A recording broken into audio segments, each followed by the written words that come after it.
What's going on, everybody? Welcome back into another episode of the Behind the Mic podcast, where we peel back the curtain on the sports media industry, find out all about the people in the field and what makes them tick.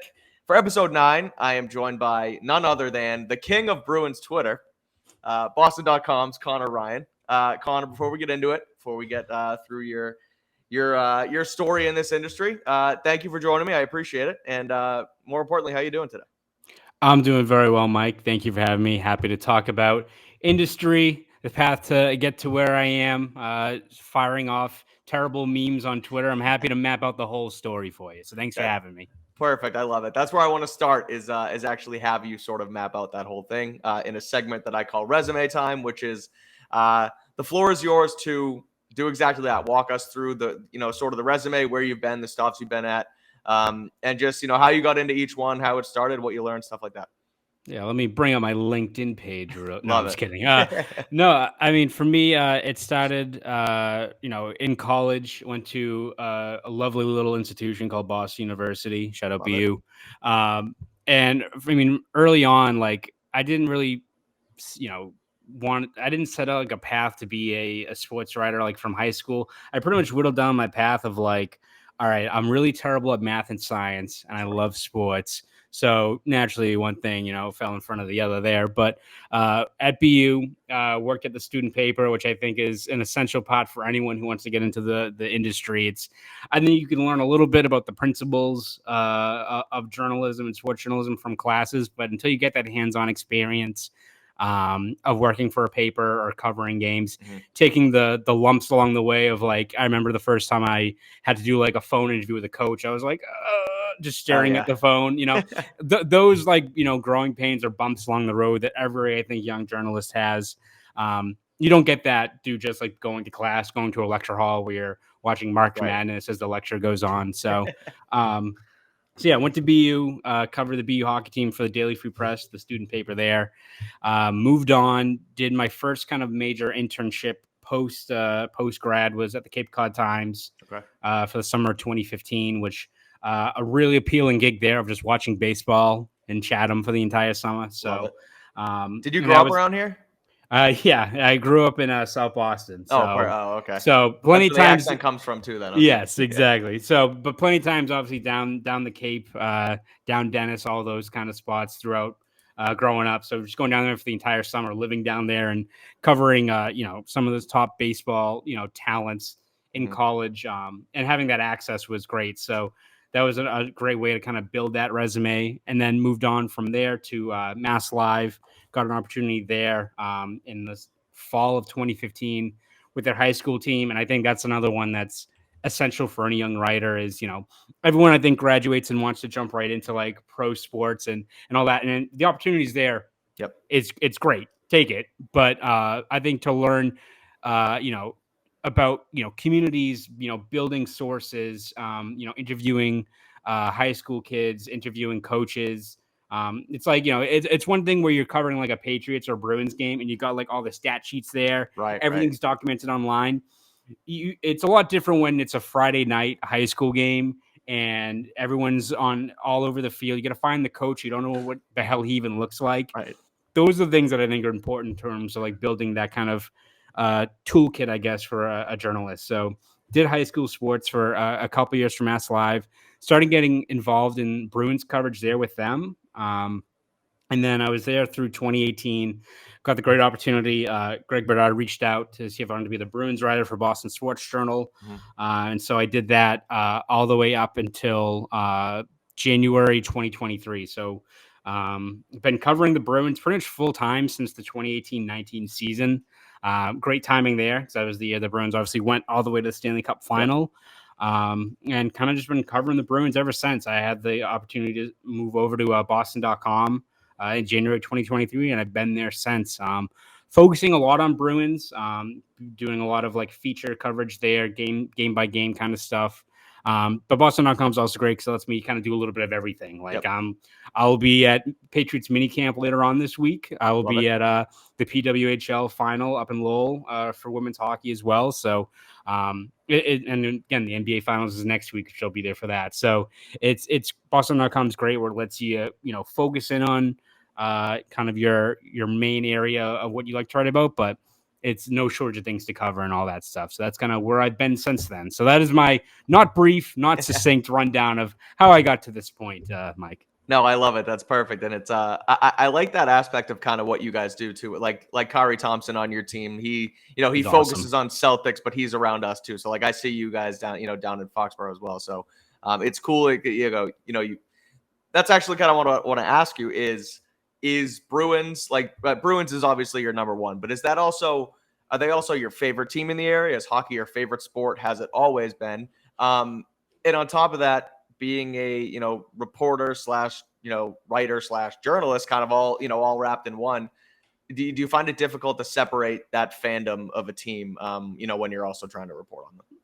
Yeah, I would probably say hockey is my favorite sport. It's always my favorite to write about. I Yeah, just, I think when you get like invested in a team or a season, like you can you can do the sweeping narratives from a game, or you can break down like that one shift, that one play right. that over 60 minutes can kind of decide a game, a season, all those things. And, I just feel like hockey, especially once you're in the midst of a playoff run, there's nothing better than kind of just hanging on the day to day aspect of it in the Mhm. build up. And even like, the Bruins season ended in the second round, but like that game 7 against Toronto, like if you need like to get, reaffirmed as to, why you get in this industry, like that game 7, Yeah. the drama involved with that, the theater with it, makes it all worth it. That's why I think for anyone who's in sports journalism, those kind of games, those kind of moments, and being able to kind of chronicle it and write about it, that's the reason why we keep on doing this, right? That's why Oh we yeah. come back every single year for it. Right.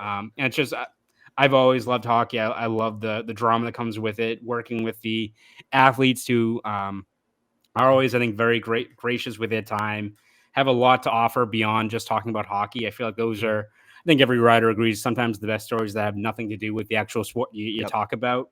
And I think a lot of hockey players are an open book in that regard. But probably early on in my career, my favorite sport growing up was probably baseball. But listen, I tip my cap to anyone who's a full time baseball writer. Yeah, That me too. schedule is that's something. I could not do that. I tip my cap to every single baseball writer that can do that year in and year out. I'll go to a few Red Sox games. I was at like when Mookie Betts came back Okay. Yeah. last August. Went to a couple games like that. I couldn't do that full time. That's when I'm like, 10-year-old Conor's like, this is sick. I would love to cover the Yeah. 04 Red Sox. When the team is not good and you're there Right. every day for like 4 hours ahead of first pitch, that Trying to probably get to adds the up. stadium in the beaten heat of the summer too. Yes, Like, yeah, no, thank you. exactly. Everyone's on Instagram. They're all down the Cape. You're at like the press box. Like Yeah. no, Right. like it. Also, hockey, great schedule. Like the summer's True. mostly free. You have all that stuff. You're in a rink watching hockey in the middle of the winter. It makes it go by a little bit faster. Fair. But no, I would say hockey's always been the favorite for me. It's what I covered at BU. And then like in terms of separating the fandom, I think it's just something that naturally comes with just the expectation and what your role has to be. And I think what I enjoy about the job, right, is being able to, be that source of information, being able to, generate content that I think Bruins fans love to Yeah. consume. And it's something that I think we have the opportunity and the privilege to, have this access, have the ability to ask these players questions, find these stories, find these angles. Our job revolves around just covering a sports team. Right. It's not like a hobby. So we should, view that as an important obligation to the fan base. But I think also it comes with, the opportunity we have in separating that fandom. It just comes with the territory, right, of how you want to approach things. You want to tap into what your audience wants to consume, but Mhm. by the same token, it's also, not straying too far from. You still have the obligation to tell the story, to be critical, Sure. to parse through. And again, you're in this spot to cover this team, to go into the locker room. You have to have that responsibility to kind of frame it without having that kind of lens. And it's Right. sometimes it's tough as anyone who's been covering sports, growing up. Like you still get those butterflies at times when you've got in the middle of a run or anything like that. I think it's just natural that like you get jazzed up after Right. a team advances or a storyline continues or a season continues. But for what the job entails rather, I think it's all about just kind of separating those two things as much as it does kind of get blurred in at sometimes, especially when you just look at how connected everything more or less really is the last 10 years or so between media, fans, social media, 100%. all that stuff. It all is kind of mixed in, right? Well, and that sort of, dovetails into my next question. Like, in, being someone younger in this industry as I am and as you are, like, with social media and, with, the way that, I guess, the way journalism has changed, it's less of like, oh well, you have to be, you can't be biased towards a team, and you have to, be straight edge, and, kind of like, it's not old school like that anymore. And so you mentioned it, where yes, you have to, sort of report on what's going on and what's happening, but you also do want to give the fans something they want to see, and, give them the type of content they want to, they want to consume. And so I find that sort of changed as well. And you mentioned social media, so I want to get into it. And I mentioned you as sort of the king of Bruins Twitter, where you're always first on a meme. You're always like, sometimes, and I try and do this with some Patriots stuff. I might have subconsciously stole the meme game from you a little bit with the Patriots, right? No, there's plenty to go around, Mike. But I don't understand how sometimes you'll get something out in like 30 seconds. I'm like, how the heck did you even edit that fast? Like, it's impressive stuff. So I'm curious as to how you might have ever started doing that, and also how it's helped you, helped your content. Because I feel like when you grow a following, you're not just relying on, the website to get you, whether it be page views or people knowing your name or stuff. You can kind of use social media to your advantage. So I'm wondering if that's, something you learned, something you just kind of, a strategy that you thought up on your own, and where that all came from. Yeah, I mean, I think when you look at just the landscape of media, and it always seems to be changing. It's a challenge, but also it's something that I think is a good challenge for writers in terms of always being ahead of the curve with stuff, and finding ways to, I think, elevate your platform, your messaging, and all those things. As you said, you look at just how media is consumed. Sometimes it all comes down to the headline and the Right. first couple of graphs, right? So you got to find, and again, that's unfortunate when you got like a great feature or something that's more of an in-depth dive, but that's kind of just the nature of how fast-paced everything is now with media and how people consume things. So instead of just kind of being planted in one spot of continue to churn out content, you got to find ways to grab people's attention, whether that's, giving your quick thoughts on a play through social media or on Twitter or X, whatever the hell it's called now. Right. I still call it Twitter. I Yeah, can't adopt calling it X. I'm not pivoting. Yeah, Yeah, I to can't calling do it it. X. It doesn't ring No. quite the same way. But whether it's stuff like that, whether it's if you asked me like 2 years ago, would I ever have like a TikTok? I'd be like, hell no. I don't even. No, I'm not dancing. I'm not doing Yeah, right. I'm not doing like a TikTok dance. I'm not doing a Fortnite dance in between intermissions. Yeah. But like, one thing that kind of stood out to me is I did like one like a few years ago of just like day in the life of like a Bruins beat writer. And again, for I think us, it's nothing out of the ordinary. It's like I wake up, I go to practice, I Right. interview a few guys, I go back home, go back to the TD Garden for a game, all that stuff. But like the numbers crush because I think it gives you a realization is like the opportunity that we're in where we're able to go to all these games, interact with these athletes, ask them questions, have the time and the leeway to, craft out these stories, whether it's an in-depth breakdown where we can look at film for a couple hours a day, do a deep dive on something outside of, a player's, career on the field or the ice, what have you. We're in this great opportunity. And, I think it's incumbent on us to create that content that is engaging with the fans we have. And the fans are people that, grow up watching, whether it be Bruins, Patriots, all that stuff their entire lives. They live, breathe, and die whatever sport that we're covering here. So Right. if I'm able to, get a few seconds of Linus Olmark and Jeremy Swayman's hug for people watching online, or add a little bit of, funny commentary to anything like Right. that. Like I also think one thing that when you look at just how the market's evolved, and I think it probably changes on how everyone's approach is, but I try not to take myself too seriously in the job, right? Yep. I think it's important to have a little bit of levity in terms of what we do, where we are covering sports, we're covering Right. entertainment.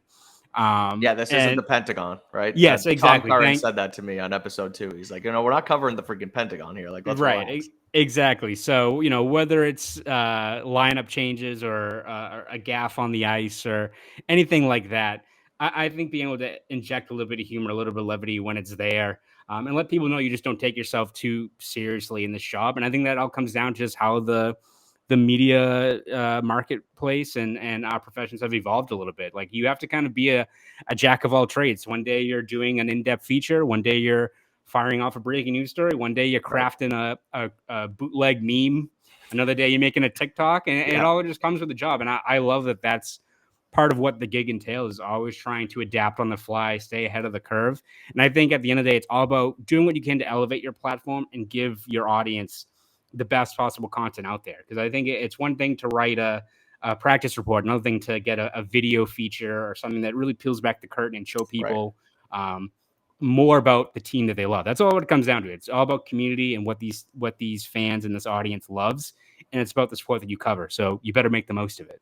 Love that. And I think that that's come out a lot with really the Bruins and the Bruins community, right? Like, I mean, yeah, there's the, I don't want to call it a narrative, but, you know, they haven't been able to get the job done. And 2011 was an anomaly and all that, you know, all that good stuff and the goalies and whatnot. But there is a good, I guess, social media community there. And I think you've sort of, at least from my vantage point, have sort of become the ringleader for that. And speaking of sort of hockey, I know you touched on a little bit being in the dressing room with them and how they're open, a little bit more open, I guess, as hockey players. If you could dive a little bit deeper into that, because like, at least from my perspective, where I've only really covered the Patriots in a full-time capacity, and it was the last season of the Bill Belichick era, was my really only full-time time doing it. It's like sometimes it feels like covering the Pentagon, and it feels like it's hard to get guys to open up, and it was obviously a tenuous season last year. So I'm curious what the vibes are like covering a hockey team. Is it really that much different? Because you've been down in Foxborough too. Like, what's that like? Because hockey players, there's this sort of I keep using the word they're boring. Yeah, no, not even. Yes. Not even though. I feel like they're just kind of like, they just kind of hang out. They just want to play hockey. And I guess maybe boring's the right way, but long story short, if you could dive into that sort of and tell us about that. Yeah, no, I mean, I think in my experience, and listen, it's very easy to, I think if you're just going there asking the questions of, how do you get the forecheck better? What do we got to do to protect the 1-goal lead? You're going to get we got to get pucks in deep. You got to, get shots on net. You got to take away the goalie's eye. Like, it's very easy to fall back into that cliche. Yeah.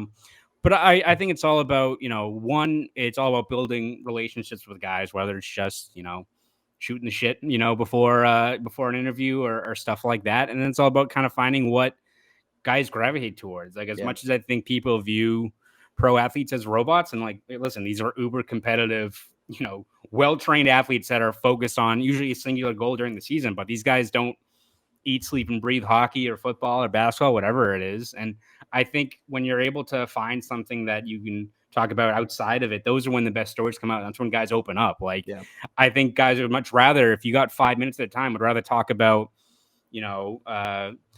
like some of my favorite stories. I've done one on like Charlie McAvoy and how much he loves surfing. I did one on Jeremy Swayman and him and his dad like hiking in the Alaskan wilderness. Jakob Lauko loves Lord of the Rings. Like, dude is Tolkien expert. It's very impressive. And he's got all tattoos on it. So I did a story about that. Like, those are the stories that I think if you're an athlete, would you rather talk about that you can kind of shed more light on who you are as a person and, your interests and hobbies, or would you rather talk about the forecheck? Yeah. Right. Like, so I think it's all about kind of, building that rapport, finding those connections, and then kind of just diving a little bit deeper into it, because as much as, again, we look at athletes as so focused on just what their sport is, how people get to where they are in their career, whether it's sports or whatever their profession is, it's not just molded off of what they, it's their singular thing. If you're a dentist, your path has not been only through, through teeth. Like, it's all these things that build up to it and what makes that person who they are. And I think you can glean a lot from someone from kind of those stories that focusing on their interests or what makes them tick. And so I think for me, that's why hockey players, once you have their connection, you can find those kinds of common ground. You can really, they're more than happy to talk about it. And I'm sure that's the case for anyone. Like, I'm at Patriots practices every here and there, but I'm not talking to these guys every single day or something like that. But I feel like it's probably the same thing. Once you find those connections or those things these guys want to talk about that don't involve X's and O's, they open up a lot more, and that's where you can get a lot of really, really good content. And I think just for you personally, you get a lot more of a better picture on who these people are and what kind of motivates them, drives them, and kind of makes them tick. Yeah. All right. So you've written a ton, Mass Live, BSJ, Boston.com. You've podcasted. I know you do your CLNS podcast, you and Evan. You just flip sides of the camera and stuff. Yes. Podcast. But Yes. no, Don't reveal the secret, Mike. yeah, right. Right, exactly. But no, so you've written, you've potted, you've written features like you said, you've done breaking news stuff, all that, but also just kind of overarching, like what is your favorite part about working in this field? Like what do you just absolutely love, can't get enough? Yeah, wow. I mean, there's a whole lot of what I enjoy. I think like it's just the day to day, being a source of information and just doing what I can to make people's enjoyment of a team better. Like whether it's through practice updates, adding a little bit of levity with something online. Yeah. Like I just see myself in that spot of I remember like watching Red Sox games on Nesson, and they would have globe writers on giving their input for like 5 minutes. I'm like, wow, this is great. Like how these guys know all this stuff about these Yeah. guys. Like this is awesome. And I find myself looking back at where I was then, where I think you're so invested in these sports teams, and that's the same thing with what it is now, and where we have this opportunity to give that information, add our insight, add our commentary, add some levity to situations when it calls for, and make people laugh or groan or tweet something mean and nasty at me, Right. whatever the case may be. That's what I love the most about it, especially once you get to the playoffs and every single day there's a new narrative or there's a new storyline. I'm just following along with that. Like I remember like being in that opportunity in 2018-19 to follow that cup run, like Yeah. that's kind of like just a high that you chase the rest of your career in terms of following along with a cup runner. And I'm sure it's probably what Celtics riders are doing right now with Right. that run, like where it feels like the whole city's kind of following along with that team, and you have a role to tell those stories, give that input, that insight. I think that's what I like the most about it. And you can glean that and parse that out through however you want to do it, whether it's podcasting, whether it's tweeting out information, features, all those things. It all goes towards, I think, doing whatever we can to make that coverage of that season more enjoyable for the fan base of these people that have been following for years and years. I think that's what I just enjoy the most about it. It's just being that conduit, that connection to our audience. That's something I don't think I take lightly at all. And love that, first of all, and I agree. I think it's cool to be the middleman between the team and the fans. Like as being a former fan, but still a fan of these teams. Like it's a unique experience and something that, like you said, you don't take lightly. What stinks? What's the least favorite part?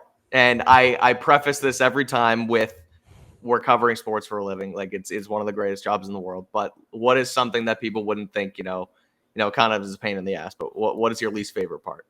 Probably when like Maple Leafs fans tweet back at me. They're on. What's like this whole narrative about like Canadian people being nice because they're very crass. They're very rude, Mike. It's really uncalled for.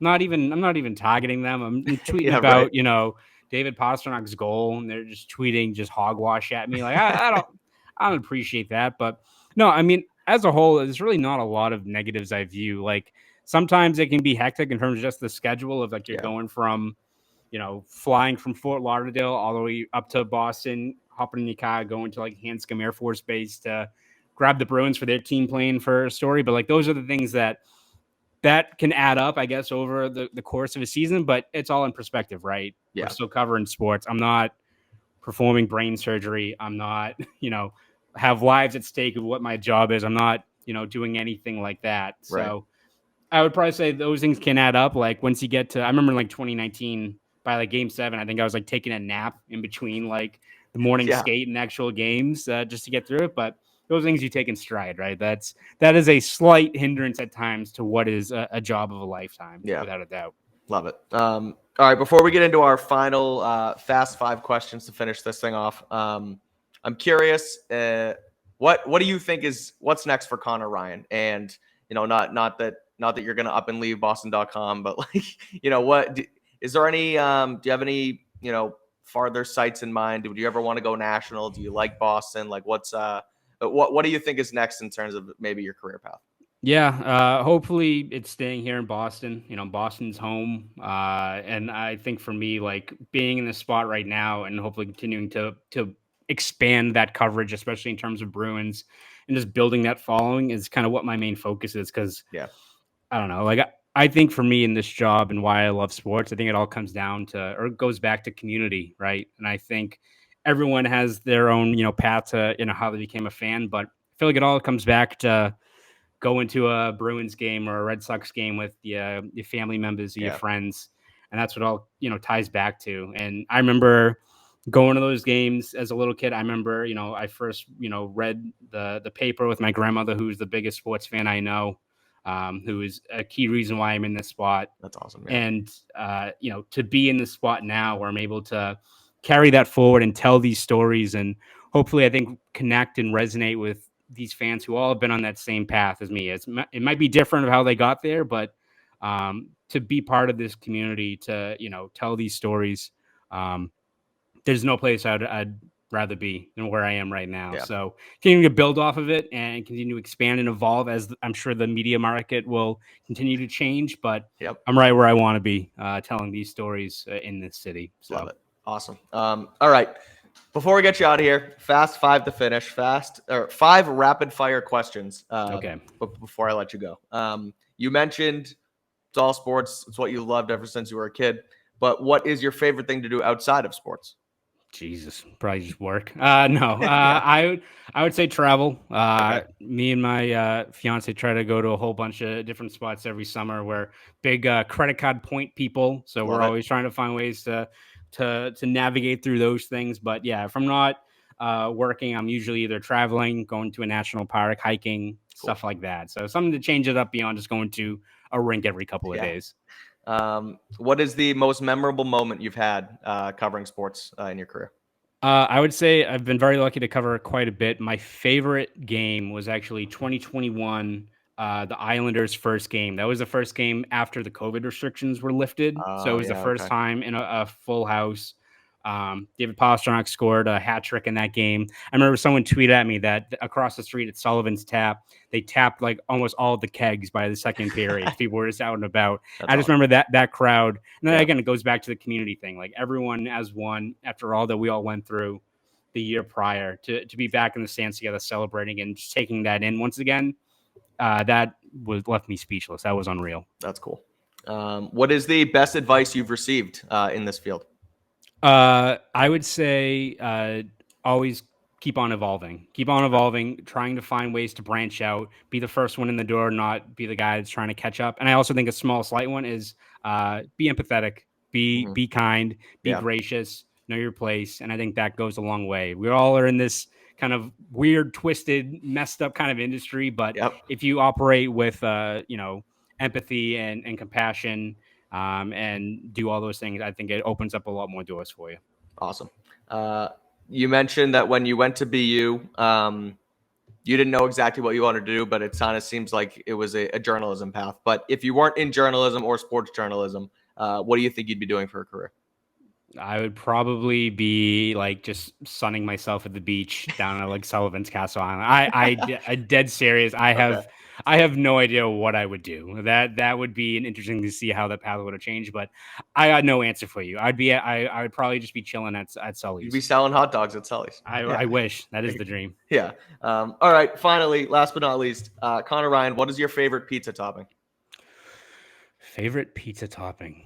You know what? I'm gonna go with meatball. I like Okay. meatball. I think people look at like pepperoni as the standard one. I like to add a little bit of different things to it, but I'm also all for like 3 or 4 toppings on a pizza. I don't care. Cool. I'm totally fine with having the slice and all of it just immediately slides off because there's so much shit on Yeah. top Right. of it. So, but I'll go with like a good like meatball and like ricotta, something like Oh that. yeah. I think that's a pretty good mix. So I'll go with meatball. Cool. All right. Well, Conor, thank you so much for joining me. I appreciate it. This was awesome. Cool to get your insight from a Bruins perspective. First Bruins guest on the pod. So thanks for joining me. Appreciate it. Absolutely. Thanks for having me, Mike. Yeah, you got it. All right. Anyone who's listening can go and download Behind the Mic podcast wherever you get your podcast, and you can follow us on social media at Behind Mic Pod. Thanks again to Conor Ryan for joining me for episode 9, and we'll be back next week for episode 10. Thanks for listening.